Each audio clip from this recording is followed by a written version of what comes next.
বাগেরহাটে 583টি মণ্ডপে এবার পূজা হবে। শেষ সময়ে কারিগরদের নিখুঁত হাতের স্পর্শে পূর্ণতা পাচ্ছে প্রতিমাগুলো। আর কদিন পরই উৎসবে মাতবে হিন্দু সম্প্রদায়ের মানুষ।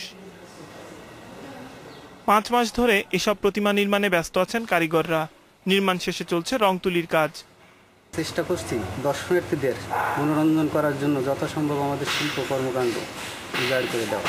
এবার 601টা প্রতিমা, তার সাথে বিশেষ আকর্ষণ হচ্ছে 40 ফুট উঁচু পুকুরে, ওখানে হচ্ছে শিব ধ্যানরত অবস্থায়। উৎসব নির্বিঘ্নে পালন করতে সব ধরনের ব্যবস্থাই আছে পুলিশের।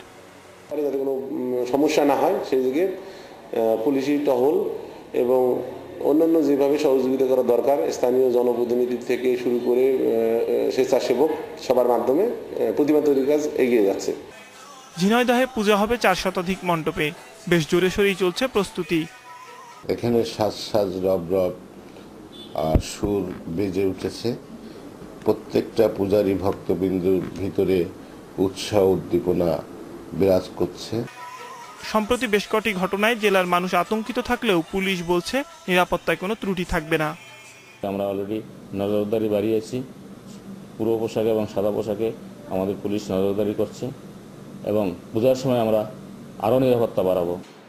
7 অক্টোবর মহাষষ্ঠীর মাধ্যমে শুরু হয়ে 12 অক্টোবর প্রতিমা বিসর্জনের মধ্য দিয়ে শেষ হবে দুর্গোৎসব।